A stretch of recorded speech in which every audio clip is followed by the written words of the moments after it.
และเฮาเข้าใจบ่ศาสนาพุทธสอนว่าจังไดอันนี้ก็เป็นเรื่องอีกเนาะก็จะเทศน์ก็อยากนำเรื่องพวกนี้มาเล่าสู่ฟังเด้ก่อนเนาะเพิ่นให้เวลาเท่าใดก็บ่ฮู้อันนี้ก็ได้มาแล้วก็อยากเทศน์โดดๆจักหน่อยหนึ่งเพราะว่าอันให้คุ้มค่าน้ำมันนั่นน่ะมันแพงเด้แม่นบ่ล่ะฟังอยู่บ่ล่ะกะว่าโซเทศน์โดดๆก็สิฟังให้บ่บ่ฟังบ่ได้แล้วอาจารย์มันต้องบังคับอะเนาะอืมเอาสิเว้าต่อไปจังซี่แหมตู่เอาฮู้แล้วว่าพุทธศาสนาเป็นศาสนาที่ดีที่สุดในโลกบัดนี้นี่อาตมาไปเรียนอยู่ไทยเนาะมีเหตุการณ์หนึ่งเกิดขึ้นนะมีคนไทยกับคนซาอุไปเรียนปรัชญาอยู่ในประเทศอเมริกา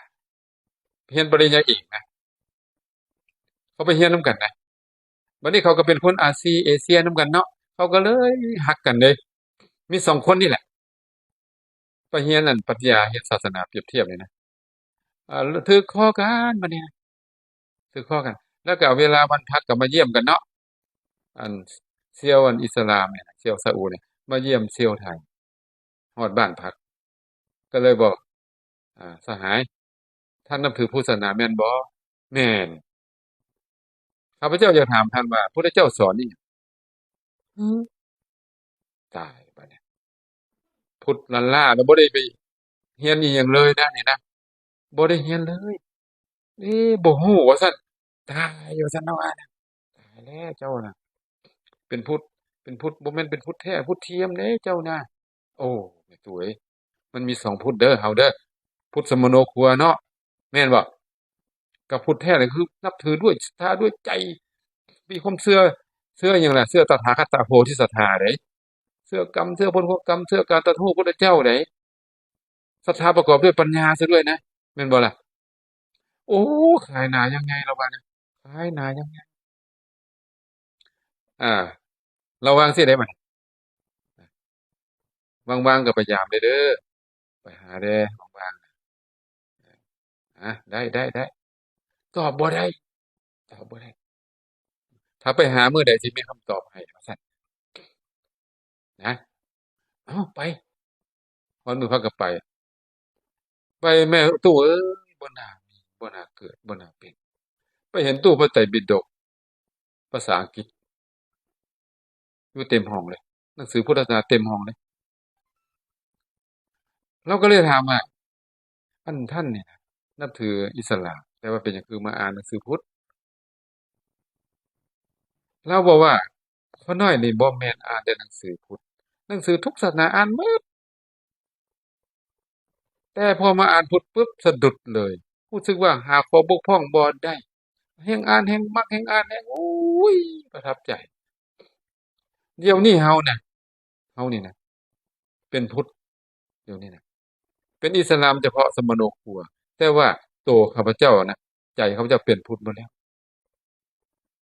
ข้าพเจ้านี่นะอุกใจอยู่นี่เรียนจบแล้วสิเฮ็ดจั่งใดจะกลับบ้านเขาก็สิให้เป็นตำแหน่งนั้นตำแหน่งนี้สิเฮ็ดจั่งใดเนาะอันเซลล์ไทยก็เลยบอกว่าข้าพเจ้ามีวิธีใดมีวิธีแนะนำใดก็ทำงานอยู่อเมริกานี่ก็ได้ตั่วเห็นบ่แม่ตู้เห็นบ่คนที่เขานับถืออิสลามเขาใจมันเป็นพุทธเนี่ยเขาบอกว่าเขาอ่านเบิ่งแล้วเนี่ย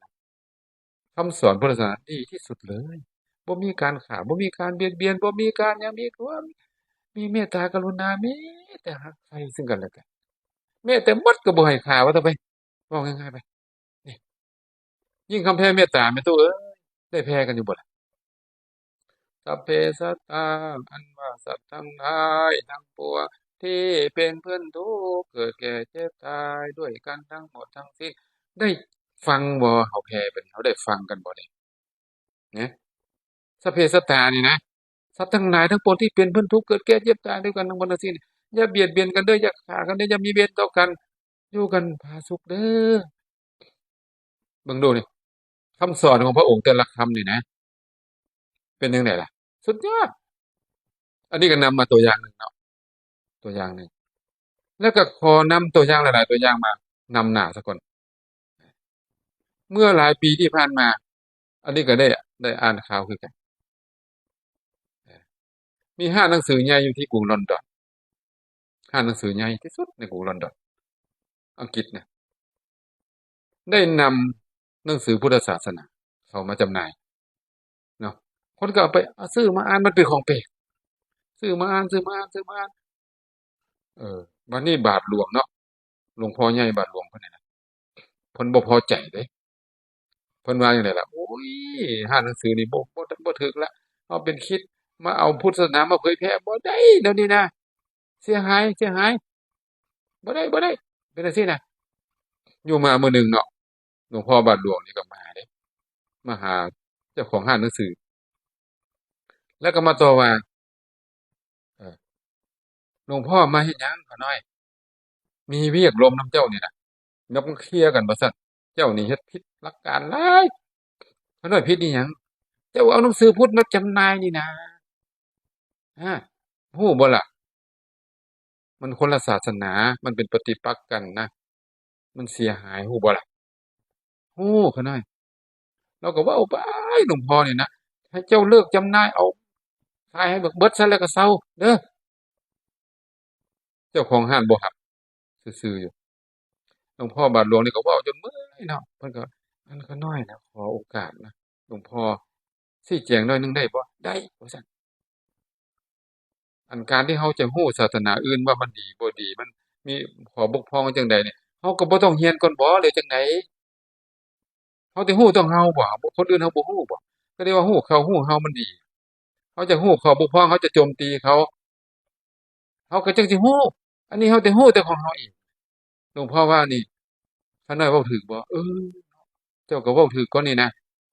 แม่นล่ะเนาะเราจะรู้ศาสนาอื่นมันดีบ่ดีเราก็ต้องอ่านมันก่อนแม่นบ่ล่ะเนี่ยถูกแล้วถูกแล้วเอามาเบิ่งดูซั้นน่ะเอามาเบิ่งดูเอาไม้ค่อยอ่านลงเบิ่งดูเจ้าของร้านก็โคนให้นะมีทุกหนังสือทุกอย่างเลยปฏิบัติมีเบิดเป็นภาษาอังกฤษเนาะหลวงพ่อนั่นหลวงพ่อนี่มีเบิดมีหมดทุกอย่างทุกอย่างหลวงพ่อคิดก็เลยเอาไปอ่านหลวงพ่อบาทหลวงนะเอาไปอ่านโดนเติบเว้ยประมาณ6เดือนว่าซั่นกลับมาเนาะกลับมามีอีกบ่ว่าซั่นฮะมีอีกบ่หนังสือคักว่าซั่นคักหลายเดี๋ยวนี้เจ้าฮู้บ่เดี๋ยวนี้น่ะใจข้อยน่ะเอียงมาทางพุทธแล้วข้อยหาอ่านหาข้อบกพร่องหาเรื่องที่โจมตีเขานะบ่มียังบ่ทันได้เดี๋ยวนี้น่ะ6เดือนแล้วข้อยอ่านบ่ทันพอแนวที่ไปโจมตีเขาน่ะบ่มีว่าสิเอามาเติมดูไม่ล่าสุดหลวงพ่อเอายื่นให้อีกเนาะหลวงพ่อเอาไปอ่านอีกโดนเติบเลยเอามาบัดนี้นะข้อยนี่นะเจ้าฟังไว้เด้อข้อยสิลาออกจากบาทหลวงเดี๋ยวนี้นะข้อยสิไปนับถือพุทธหลวงพ่อเว้าซั่นวะอีหลีเด้อปีใหม่นี้นะข้อยสิประกาศเป็นทางการแล้วว่าซั่นข้อยสิลาเด้ข้อยสิไปถือพุทธแล้วบัดนี้นะโอ้ยบ่แม่นตู้อ่านจับผิดบ่มีบ่อนจับผิดก็เลยนับถือซะเลยอืมเป็นจังไดล่ะเนี่ยอันนี้เป็นพุทธแท้บ่นี่น่ะแม่ตู้ฮะเป็นพุทธแท้บ่แท้บ่เออพุทธแท้อันนี้น่ะแล้วสิลาออกจากบาทหลวงแล้วมาสิมานับถือพุทธน่ะแท้ตัวแนวนี้เนาะคนเราจะนับถือพุทธศาสนาต้องมีปัญญาต้องอ่านต้องศึกษาต้องฟังให้เข้าใจมนต์เขาว่าไดก็ว่านำเขาว่าผีดีก็เอาถือผีเขาว่าพราหมณ์ดีก็พราหมณ์เอาเขาว่าพุทธก็พุทธไปอันนี้บ่เป็นตัวของตัวเองเนาะให้เขาเจ้าจูงดังไปจูงดังมาสินะเนาะหมายความว่าเรานี่อยากอ่อนไปนะอยากอ่อนๆไปได้จักหนึ่งคนจะเรียนรู้เด้แม่นบ่ล่ะเรานับถือพุทธเราต้องเรียนรู้ศาสนาตัวเองให้ดีมันดีจังไดศาสนาพุทธนี่มันเป็นศาสนาที่ดีที่สุดได้จังไดลองอ่านเบิ่งก่อนนะคือหลวงพ่อเอ่อหลวงพ่อบาทหลวงเรานี่นะฮอดมื้อปีใหม่เราประกาศเป็นทางการออกสถานีเลยข้าพเจ้าขอสละตำแหน่งบาทหลวงว่าซั่นณบัดนี้โอ้คนทั้งประเทศตึกตะลึงเลยข้าพเจ้าจะขอไปนับถือพุทธศาสนาโอ้ยแฮ่งตะลึงใหญ่เลยบัดนี้ตายๆๆๆจังซี้นะฟ้าฟ้าปานฟ้าผ่าเนาะแล้วยังบ่เลิกเดะน่ะนับถือพุทธศาสนาแล้วยังบ่พอตั้งมูลนิธิส่งเสริมพุทธศาสนาอีกเบิ่งดูเอาเงินเจ้าของนี่ออกเลยเป็นก้อนทุนเลยนี่ตู้ เห็นบ่ล่ะคนมีปัญญาเป็นจังไดคนมีปัญญาเขาอ่านเขาโอ้แยกได้โอ้อันนี้ดีอันนี้บ่ดีเฮาควรจะเลือกแม่นบ่ล่ะอันใดดีอันใดบ่ดีนะเฮาเลือกเอาเนาะอันใดบ่ดีเฮาก็บ่เอาคือเฮาไปตลาดเลยเด้ซันเฮาไปเลือกเอ้ยผักอันนี้เน่าบ่เอาหมากไม้มันเน่าบ่เอาอันนี้เอาหมากดีๆอันนี้ผักเฮาเบิ่งเอาแม่นบ่ล่ะบ่แม่นอันใดก็เอาเบิดบ่ก็เนี่ยบ่แท้แล้วเดี๋ยวนี้เนาะแม่นบ่ล่ะเออเฮาเว้าต่อไปอีกนี่เว้าแบบนำไปอีกเนาะอันมีเอ่อมีอันนักวิทยาศาสตร์อันเบิร์ตไอน์สไตน์โอ้ผู้ใดบ่ฮู้นี่โพดแล้วนี่นะบิดาปรมาณูพุ่นตัวนี้น่ะโอ้อาจารย์มาเว้าอีหยังพุ่นน่ะเฮ้ยนี่เว้าเรื่องพุทธเนาะเออเพิ่นว่าแนวนี้ศาสนาเนี่ยศาสนาที่จะอยู่ได้ในอนาคตนี่นะคือพุทธศาสนาพุทธเท่านั้นศาสนาอื่นจะอยู่บ่ได้เป็นหยังอยู่บ่ได้ล่ะมันบ่ถูกกับวิทยาศาสตร์ว่าจังซี้มันบ่เข้ากับวิทยาศาสตร์เข้าใจบ่แม่ตู้พุทธศาสนานี่เข้ากับวิทยาศาสตร์ว่าจั่งซี้พ่อแม่ครูบาอาจารย์ได้เรียนมาก็สิเข้าใจเนาะคั่นแหละเนาะว่าพุทธศาสนานี่เข้ากับวิทยาศาสตร์ได้เพราะฉะนั้นศาสนาพุทธนี่นะจะอยู่ในคู่โลกต่อไปได้นี่ศาสนาอื่นอยู่บ่ได้ว่าซั่นเชื่อบ่ข้อยบ่เชื่อเด้ออันนี้ล่ะข้อยว่าศาสนาอื่นก็อยู่เดะแม่นบ่ล่ะก็มีคนนับถืออยู่นั่นแหละแม่นบ่ล่ะคนมักแนวใดก็มีแม่นบ่ล่ะอาแล้วเราเว้าที่ต่อเด้อข้อยก็ประทับใจเราเดะถ้าข้าพเจ้าจะนับถือศาสนาใดศาสนาหนึ่งนี่นะข้าพเจ้าจะเลือกพุทธศาสนาเท่านั้นฟังแม่ตู้เอ้ยฟังเบิ่งแม่นักวิทยาศาสตร์เอกของโลกหั่นน่ะเราบอกว่าถ้าเราจะนับถือศาสนาใดศาสนาหนึ่งในโลกนี่นะเราขอถือพุทธศาสนาเท่านั้นแสดงว่าจั่งใดหั่นน่ะเราถือหรือยังเราถือหรือยังหั่นน่ะบ่ได้คำตอบเราถือแล้วเราศึกษาพุทธศาสนามาละเอียดแล้วเราจังเว้าแนวนั้นแล้วก็มีนักปรัชญาเนาะนักปรัชญาอีกผู้หนึ่งเนาะคนสวิตเซอร์แลนด์เนี่ยถ้าจำบ่ผิดเนาะถ้าผิดก็ขออภัยเด้อก็ได้จำมาเท่านี้บ่นี่บ่ได้ไปเรียนโดยตรงหรอกอันนี้น่ะบ่คือครูบาอาจารย์เฮาเดะอันนี้อ่านจำมานะอาจจะผิดก็ได้ถูกก็ได้แต่ว่าคิดว่าแนวนั้นนะคิดว่าคนสวิตเซอร์แลนด์เราเว้าเป็นตาฟังบ่แม่นเว้าให้ศาสนาใดศาสนาหนึ่งเด้อนี่เด้อเว้าตามข่าวนะที่ได้อ่านมาเนาะเราเว้าแนวนี้น่ะเราว่าสิอันคริสต์ศาสนานี่นะที่ข้าพเจ้านับถืออยู่นี่นะข้าพเจ้าอ่านแล้วก็บ่ค่อยเข้าใจว่าซั่นบ่ค่อยเข้าใจเป็นจังไดบ่เข้าใจเพราะว่าพระผู้เป็นเจ้าอะนะคือสิบ่แม่นมนุษย์ดอกว่าซั่นบ่จะบ่แจ้งว่าซั่นเดะสถานที่เกิดที่เรียนเพิ่นบ่ค่อยจะแจ้งปานใดโดยเฉพาะคำสอนของเพิ่นน่ะแร็วแล้วว่าซั่นเข้าใจยากๆมันบ่แม่นคำสอนของคนว่าซั่นบ่แม่นคำสอนมนุษย์มันเป็นคำสอนของเทพข้าพเจ้าเป็นมนุษย์เลยบ่ค่อยเข้าใจว่าซั่นผู้นี้เว้าเดะแต่ว่าพุทธศาสนานี่นะ พระพุทธเจ้านี่มีที่ไปที่มา มีบ่อนประสูติตรัสรู้ปรินิพพานข้าพเจ้าได้ไปเบิ่งกับตาไปฮอดประเทศอินเดียได้เห็นบ่อนพุทธเจ้าประสูติบ่อนตรัสรู้บ่อนแสดงธรรมจักรบ่อนปรินิพพานบ่อนนั้นบ่อนนี้มีหลักฐานจ้าแจ้งเลยว่าซั่นและพระธรรมคำสอนของพระองค์นะสอนก็เข้าใจง่ายเพราะพระองค์เป็นมนุษย์ว่าซั่นข้าพเจ้าก็เป็นมนุษย์ฉะนั้นข้าพเจ้าฟังแล้วนะอ่านแล้วนะเข้าใจง่ายว่าซั่นว่าแนวนี้นะแม่ตู้เอ้ยเพราะพระพุทธเจ้าเป็นมนุษย์ว่าสิแล้วก็สอนมนุษย์ด้วยกันเป็นภาษาเดียวกันเลยเข้าใจง่าย ศาสนาของข้าพเจ้าคือภาษาคริสต์นี่นะอันผู้เป็นศาสดานี่น่าจะเป็นเทพว่าซั่นเป็นเทวดาภาษาของเพิ่นก็โอ้เข้าใจยากอันนี้เราก็บ่ได้เรียนเนาะอันนี้เนาะเพิ่นเป็นจังได๋ก็บ่จักเด้อเราแต่รู้แต่เฮานี่สรุปแล้วเนาะอันนักปรัชญาคนนี้นะเลื่อมใสพุทธศาสนาและก็นับถือพุทธศาสนาอันนี้พอเป็นตัวอย่างเนาะออกตัวอย่างเนาะพอเป็นตัวอย่างแม่นบ่ล่ะแล้วก็อยากเว้าต่อไปอีกหน่อยหนึ่งเด้อตัวหนึ่งว่าอีกว่าในสมัยเนาะพระพุทธเจ้าปรินิพพานในมหาปรินิพพานสูตรเนี่ยพระพุทธเจ้าประทับเนาะก็ป่วยอยู่ใกล้จะปรินิพพานมีสุภทัปปริภาสกมาถามพระพุทธเจ้าจะขอจัดเจาะออกมาย่อๆเนาะมาลงสู่ฟัง สุภทาบริปัสโสถามพระเจ้าว่าสมณะสี่จำพวก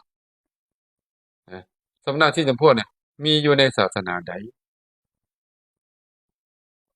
สมณะสี่จำพวกนี่จะอธิบายเข้าใจว่าหนึ่งพระโสดาบันสองสกทาคามีสามอนาคามีสี่อรหันต์นี่สมณะสี่จำพวกคือจังสี่มีอยู่ในศาสนาใดก็น้อยพระพุทธเจ้าตอบเลยถูกตอบว่าถ้าศาสนาใดมีอริยมรรคมีองค์แปดศาสนานั้นจะมีสมณะสี่จำพวกอยากจะถามในตัวว่าศาสนาใดมีอริยมรรคมีองค์แปดนะพุทธศาสนาตอบเต็มปากเต็มคำแสดงว่าศาสนาอื่นบ่มีแม่นบ่แม่นบ่บ่มีแม่นศาสนาอื่นนี่สอนนะสอนก็ให้ไปเป็นเทวดาเนาะไปเป็นพรหมสุดคะแนนนั่นบ่สอนให้เป็นมนุษย์เป็นเทวดาเป็นพรหมนิพพานนี่คือสิบ่ได้สอนนะบ่มีนะและอริยมรรคมีองค์แปดบ่มีพระเจ้าได้ตรัสต่อไปว่าถ้าอริยมรรคมีองค์แปดมีในศาสนาใดศาสนานั้นจะมีสมณะสี่จำพวกอ่ะก็หมายความว่าศาสนาใดก็คือพุทธศาสนาพระเจ้าบ่ตอบโดยตรงให้เข้าใจเองก็คือพุทธศาสนานี่ฮู้ได้จังไดว่าพระพุทธเจ้าตรัสอริยมรรคมีองค์แปดในบ่อนใดเอ้าจำได้บ่อยู่ในสูตรใดธรรมจักรครูบาอาจารย์ตอบเลยบ่ลังเลแม่นบ่ล่ะปฐมเทศนาเลยพระพุทธเจ้าประกาศเลยประกาศเลยมัชฌิมาปฏิปทานหนทางสายกลางนี่นะพระพุทธเจ้าเว้าเรื่องทางสามเส้นทางสามเส้นนะสองเส้นบ่ให้ไปเด้เพิ่นว่าบ่ให้ไปคุกคีเด้นะเส้นใดนั่นล่ะกามสุขาริการนุโยคพัวพันตัวเองอยู่ในกามเพิ่นบ่ให้ไปของเกี่ยวอัตตกิลมัฏฐานุโยคทรมานตนให้เมื่อยเช่นจังไดล่ะนอนบนขวากบนน้ำทำทุกขกิริยาประการต่างๆอดข้าวอดน้ำไปจังซี่นะพุทธเจ้าว่าหนทางสองเส้นนี่นะบ่ควรส่องเสพบ่ควรไปคบบ่ควรประพฤติบ่ควรปฏิบัติก็ยังมีครูบาอาจารย์บางองค์เฮ็ดเด้ออันนี้ก็บ่แม่นเว้าให้เด้อนี่เด้ออันนี้ไปเห็นกับตาเด้ไปวัดป่าเนาะ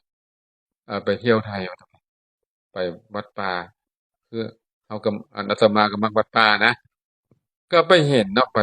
วัดป่าก็โอ้ยสะอาดสะอ้านเด้วัดเพิ่นงามงามป่าไม้ร่มเย็นโอ้สะดุดตาเหลื่อมใสโอ้วัดนี้คักเนาะปฏิบัติดีเนาะแล้วก็ย่างไปเลาะไปเลาะมาไปเห็นกระดานแม่ตู้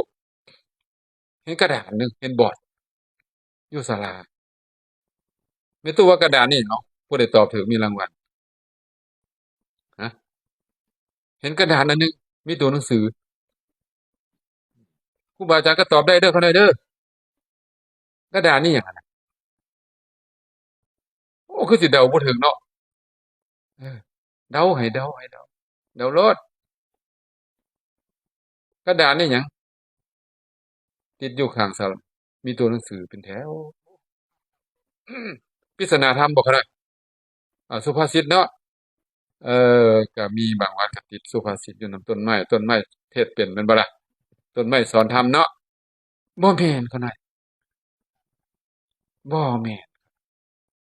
มี1 2 3 4ตัวเลขเขาน่ะบ่แม่นเจ้าภาพบ่แม่นเจ้าภาพบัดงานบ่แม่นเจ้าภาพมาเลี้ยงเด้จังว่าเดายากก็ยังว่าถ้าผู้ใดได้ฟังมาตามละเอียดนี่สิเข้าใจเนาะอ้าวเฉลยซะเนาะสถิติพระปฏิบัติครูบาอาจารย์องค์นี้กั้นอาหารได้15วันองค์นี้เท่านั้นเท่านี้เป็นสถิติเลยเด้อันดับ1อันดับ2อันดับ3ลงมาเนาะโอ้เฮ็ดจั่งใดเนาะอดอาหารได้15วันบางองค์น่ะบางองค์ได้10บางองค์ได้7-8วันเป็นสถิติเขียนติดไว้เลยก็เลยไปสอบถามเนาะว่ากระดานอันนี้มันอิหยังก็ได้กระดานอันนี้สถิติเอาเฮ็ดไว้เฮ็ดหยังก็ได้โอ้เป็นตัวอย่างเป็นแบบอย่างตัวอย่างที่ดีที่งามเนาะเอ๊ะก็เลยเว้าหยอกเพิ่นเนาะคันน้อยก็ดีว่าพุทธเจ้าเพิ่นบ่ให้อดข้าวก็ยังพากันเฮ็ดอยู่ เพิ่นให้เด้เพิ่นเฮ้ยอดกลั้นอาหารเพื่อลดละกิเลสไว้ว่าซั่นเออก็เดี๋ยวว่าพุทธเจ้าห้ามเนาะอัตตกิลมัฏฐานุโยคเนี่ยนะพุทธเจ้าก็บอกแล้วว่าจังได๋ล่ะเพิ่นเฮ็ดแล้วเพิ่นอดอาหารมา49วันนั่นน่ะเกือบตายว่าเท่าไปถ้าบ่ฆ่าเกือบมันตายเพิ่นเป็นชาติสุดท้ายเด้ถ้าบ่ได้เป็นพุทธเจ้าจะบ่นิพพานเด้เนี่ยบ่นิพพานเด้ฉะนั้นนี่ต้องเป็นพุทธเจ้าฉะนั้นจังได๋ก็บ่ตายเนาะ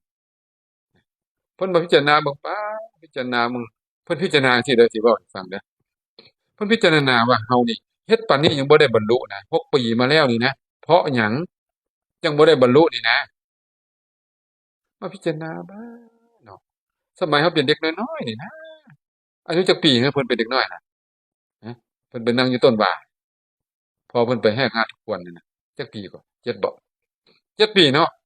บัดนี้ไปนั่งอยู่ใต้ต้นว่าบัดนี้อั่นเอื้อยเลี้ยงเนาะก็จักเห็นนั่นแหละเพิ่นแฮกนาขวนเพิ่นเฮ็ดจั่งใดก็ไปเบิ่งเบิดได้เพิ่นอยู่ผู้เดียวเพิ่นนั่งสมาธินั่งสมาธิได้ปฐมฌานเพิ่นนั่งอยู่พุ่นตัวน้อยน่ะได้ปฐมฌาน บัดนี้ต้นว่านี่นะเงาต้นว่านี่ยังเทียมอยู่เนาะพวกพี่เลี้ยงทั้งหลายเลี้ยงทั้งหลายมาเอ๊ะแปลกเนาะบ่ายแล้วนะนี่นะต้นว่าคือบ่เงาคือยังเที่ยงอยู่นั่งกงเท่านี้เพิ่นบอกว่าเพิ่นก็ยังกินข้าวกินน้ำอยู่เพิ่นก็ยังได้บรรลุปฐมฌานนะเพิ่นเด็กน้อยๆเพิ่นยังได้บรรลุอันนี้เฮาปฏิบัติโดดแท้ว่ายังบ่ได้อยู่เลยมันผิดทางแล้วบ่นี่นะเพิ่นก็มาคิดเบิ่งเนาะโอ้แม่นแท้เนี่ยเฮานี่นะผิดแล้วกิเลสเกิดอยู่ไสล่ะเกิดอยู่ไสกิเลสฮะ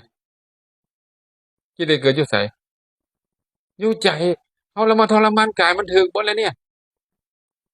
ผิดแล้วเอาบ่ถึกหม้องคันแม่ตู้เอ้ยคันขาไปเกาหัวเอาแล้วมึงเจ้าอะเขาบ่ถึกหม้องคันกิเลสอยู่หม้องหนึ่งไปละหม้องหนึ่งไปทรมานหม้องหนึ่งสิเฮ็ดให้กิเลสตายว่าซั่นเจ้าของสิตายซ้ำบัดนี้น่ะแม่นบ่กิเลสมันสิตายให้บ่ล่ะยังก็บ่ตายบ่แม่นแนวมันอันนี้กิเลสเกิดอยู่ใจไปทนทรมานทางกายจนสิตายซั่นนี่นะโอ้บ่แม่นแนวแล้วบ่แม่นแล้วมันต้องทำความเพียรทางใจจังสิถึกเพิ่นก็เลยหันมาสันเขาอะเดะ พอมาสันเขาแล้วนะสันเขาบรรลุปัญญาแล้วเป็นจังได๋บรรลุธรรมในมื้อนั้นเลยไอ้ตู้คนเราบ่ได้กินข้าวมันสิมีกำลังบ่มีสติปัญญาบ่เฮ็ดอิหยังสำเร็จบ่ข้อยอยากรู้อยู่เดะนี่คนบ่กินข้าวเฮ็ดอิหยังสำเร็จได้มาบอกข้อยแหน่ฮะมาบอกข้อยแหน่คนบ่กินข้าวนี่เฮ็ดอิหยังสำเร็จได้เรียนหนังสือได้บ่เฮ็ดเวียกได้บ่เฮ็ดหยังได้บ่ได้จักอย่างข้อยว่าอาหารการกินที่กินเข้าไปนี่นะให้อายุให้วรรณะให้สุขะให้พละให้ปัญญาพระพุทธเจ้าบอกอะปานนั้นไปอดข้าวกันเป็นสถิติโอ้ข้อยก็ว่ามัน พระเจ้าห้ามนะอัตตกิลมัฏฐานุโยคในกามสุขันธการนุโยคนี่นะยังมาเฮ็ดกันอยู่วะนี่นะโอ้เพิ่นสูนกึกเลยเว้ยร้ายมันเพิ่นบอกอะร้ายอย่างใหญ่เลยอันนี้ก็ผ่านไปเนาะอืมผ่านไปอันนี้ที่เว้าให้ฟังนี่เป็นจังไดโตเป็นจังไดที่เว้าให้ฟังนี่นะยังบ่ได้เทศอิหยังจักอย่างเลยเดะหมายความว่าพระพุทธเจ้าเนี่ยนะธรรมจักรหั้นน่ะพระพุทธเจ้าเว้าเรื่องหนทางสามเส้นสองเส้นนั้นบ่ให้ไปบ่ให้เฮ็ดบ่ให้ทำบ่ให้ประพฤติปฏิบัติให้สายกลางมัชฌิมาปฏิปทา หนทางสายนี้นะ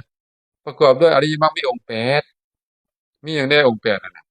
สัมมาทิฏฐิสัมมาสังกัปโปสัมมาวาจาสัมมากัมมันโตสัมมาวายโมสัมมาสติสัมมาสมาธิแม่นบ่แม่นบ่เนี่ยนี่ให้ไปสายกลางข้อยว่าบ่ว่าทางโลกทางธรรมเอ้าผู้ใดเข่งหลายผู้ใดงานหลายนี่ข้อยว่าบ่แล้วบ่สำเร็จผู้ใดกลางๆดีที่สุดเดะมีเรื่องหนึ่งอีกเนาะพระโสณโกริวิสัชเพิ่นเป็นพวกสุมาลาชาติเพิ่นมาบวชเดะ เพิ่นปรารบความเพียรย่างจงกรมย่างไปย่างมาตีนแตกเนาะตีนแตกเลื่อนไหลย่างบ่ได้คุกเข่าจงกรมต่ออะจงกรมไปเข่าแตกเฮ็ดจั่งใดบัดคร้านเอาศอกจงกรมเลือดเนี่ยศอกนี่ก็เลือดไหลเต็มไปหมดเลยพอบั้นขางัวเนาะเลือดเป็นทางในจงกรม เพิ่นประโลกความเพียรปานนี้ล่ะเพิ่นว่าจังได๋แม่ตู้ตายแล้วเฮานี่นะประพฤติปฏิบัติขนาดนี้ยังบ่ได้บรรลุอยู่โอ้ยเศร้าๆๆๆเป็นจังซี่ก็สิกบไปเป็นฆราวาสรักษาศีล5ประพฤติปฏิบัติธรรมก็สิบ่ดีกว่าบ่ว่าซั่นนี่เห็นบ่ล่ะอันพวกเข่งนี่นะเข่งก็เข่งญาณก็ญาณเด้พวกนี้น่ะบ่พอดีเด้สิบอกให้เด้อันพวกเข่งนี่จะญาณนะเซาเข่งแล้วก็ญาณโดดพวกนี้นะสายกลางพุทธเจ้าเสด็จมาเนาะ พระเจ้าเสด็จมาโปรดนะเห็นว่าเราเห็นว่าเพิ่นนี่นะโอ้ท้อแท้แล้วบัดนี้นะอ่อนท้อแท้แล้วอยากสิกขาลาเพศบ่เอาแล้วบ่อยากอยู่ในศาสนาพุทธเจ้าก็เสด็จมาพุทธเจ้าก็ถามว่าโสนะตั้งแต่สมัยเป็นฆราวาสเนี่ยท่านเฮ็ดอิหยังชำนาญอิหยังโอ้ข้าน้อยนี่เป็นนักดีดพิณชำนาญในการดีดพิณพิณมีจักสาย3สายข้าน้อยแล้วสายใดอันเป็นจั่งใด อันพระเจ้าก็ถามว่าถ้าพิณนั้นญาณเด้เป็นจั่งใดบ่ม่วนเขาน้อยตุงเล็งแม่นบ่ล่ะเสียงตุงเล็งอยู่เด้อันสายๆนั้นเคงได้เป็นจั่งใดมันเฮ็ดก็บ่ม่วนติ๊งๆๆๆเดี๋ยวก็ขาดเขาน้อยสายกลางเป็นจั่งใดสายกลางนี่ม่วนเขาน้อยม่วนสม่ำเสมอเพิ่นชำนาญในการดีดพิณพระพุทธเจ้าก็เอาเรื่องพิณมาเว้ามาเทศน์ให้ฟังพระเจ้าบอกว่าเอาสายกลางนะปฏิบัติธรรมนะเอาแบบกลางนี่แหละเอาแบบพิณนี่แหละ นะประพฤติปฏิบัติไปเมื่อยก็พักเนาะแม่นบ่เดินจงกรมก็เมื่อยก็พักนั่งก็นั่งเมื่อยก็อ้าวลุกย่างปฏิบัติแบบสายกลางว่าเถอะไปให้ปฏิบัติแบบนี้พระโสนะน้อมรับพระโอวาทพุทธเจ้าแล้วก็ไปปฏิบัติในที่สุดก็ได้สำเร็จเป็นพระอรหันต์เห็นบ่ตัวอย่างอะพิณสามสายน่ะพิณสามสายได้นี่เด้อุปมาการปฏิบัติเหมือนพิณสามสายบ่ว่าเฮ็ดเวียกเฮ็ดงานเนาะเฮ็ดไปเมื่อยแล้วก็พักย่างก็เหมือนกันเนาะเฮาย่างทางไกลนี่นะเฮาย่างไปเมื่อยเฮาก็พักย่างไปเรื่อยๆย่างไปฮอดบ่เนี่ยเป้าหมายนี่แต่ว่าย่างเอาเป็นเอาตายบ่นอนบ่พักเป็นจั่งใดตายบ่บัดนี้ฮอดบ่ล่ะตายข้อยว่าตายเด้เอาย่างแบบขี้คร้านเด้เอาย่างขี้คร้านน่ะอยากย่างก็ย่างบ่อยากย่างก็นอนไปอ้าวได้บ่ฮอดบ่อันนี้บ่ฮอดนี่ฉะนั้นเฮ็ดอีหยังก็อย่าให้อยู่สายกลางเนาะ บ่ว่าจะเรียนหนังสือก็ดีบ่ว่าเฮ็ดหยังก็อย่าให้อยู่สายกลางอย่าเคียงหลายอย่าย้านหลายสายกลางอาตมาว่าดีที่สุดในโลกนี้บ่ว่าทางโลกบ่ว่าทางธรรมบ่ว่าการประพฤติปฏิบัติการศึกษาธรรมอิหยังต้องอยู่ในสายกลางเด้เป็นจังซี่เด้ที่ว่าเว้าให้ฟังนี่เนาะแล้วบัดนี้ย้อนเข้ามาเนาะเออพระเจ้าบอกว่าพระเจ้าบอกว่าศาสนาใดมีอริยมรรคมีองค์แปดศาสนานั้นมีสมณะสี่จำพวกคือมีพระโสดาสกทานาคาอรหันต์ศาสนาใดมีก็คือพุทธศาสนานั่นเองพุทธเจ้าก็บอกว่าถ้าว่าสมณะเหล่านั้นนะเป็นอยู่โดยชอบโลกนี้จะบ่ว่างเปล่าจากพระอรหันต์นี่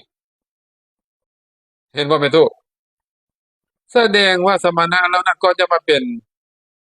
มาบรรลุธรรมนี่เฮ็ดอีหยังมานี่ปฏิบัติตามมรรคแปดตามมรรคแปดนี่แหละเพราะเพิ่นบอกว่าศาสนาใดมีพระอริยมรรคมีองค์แปดศาสนานั้นจะมีสมณะสี่จำพวกแล้วเพิ่นบอกว่าถ้าสมณะเหล่านั้นนะเป็นอยู่โดยชอบโลกนี้จะบ่ว่างจากพระอรหันต์เพิ่นเว้าจังซี่เอาข้อยสิอธิบายต่อบ่แม่นข้อยอธิบายล่าเด้มีในอรรถกถาเด้คำว่าเป็นอยู่โดยชอบเป็นจังไดในเมื่อเพิ่นบรรลุเป็นพระโสดาสกทาคาอนาคาอรหันต์แล้วเพิ่นมาสอนต่อเพิ่นมาแนะนำมาสอนต่อเป็นกัลยาณมิตรบัดนี้ผู้ที่บรรลุผู้ที่เพิ่นสอนน่ะก็จะได้บรรลุธรรมต่อเนี่ยโลกจะบ่ว่างจากพระอรหันต์ก็แบบนี้หมายความว่าเพิ่นสอนต่อเพื่อเอาหน้าที่ต่อบัดนี้เฮาปัจจุบันนี่เด้ครูบาอาจารย์ก็บ่ได้เป็นพระอริยะเนาะก็มาสอนสอนปฏิบัติก็หมายความว่ามันซุ่มมาแล้วเนาะมันซุ่มโอ้จักซุ่มบ่ซุ่มปลาน่ะปลาบ่บ่อนก็ซุ่มไปนะปลาบ่บ่อนก็วางแหก็ได้บ่เห็นนกก็ยิงมันจะถึกบ่ล่ะนี่น่ะเป้าหมายพระพุทธเจ้าสิสอนคนเพิ่นก็เบิ่งเนาะเบิ่งด้วยญาณก่อนส่องญาณมาก่อนหมอสิปัวโรคปัวสิปัวคนป่วยเฮ็ดจั่งใดล่ะ ก็ถามสอบถามมาดีซะก่อนเข้าใจแล้วจังสอนจังให้ยาเนาะเป็นจังซั่นฉะนั้นพระอริยบุคคลเหล่านั้นถ้าสอนนะสอนให้ปฏิบัติจะได้สอนได้ดีเพราะเพิ่นผ่านมาแล้วเพิ่นได้เห็นพระนิพพานแล้วบรรลุบรรลุพระโสดาบันก็เห็นพระนิพพานเทื่อหนึ่งแล้วนี่แจ้งพระนิพพานเทื่อที่หนึ่งแล้วบรรลุพระสกทาคามีก็แจ้งพระนิพพานเทื่อที่สองบรรลุเป็นอนาคามีก็แจ้งเทื่อที่สามบรรลุพระอรหันต์ก็แจ้งเทื่อที่สี่จบจบนะต้องสี่เลยสี่เทื่อเลยแจ้งพระนิพพานสี่เทื่อจังจบ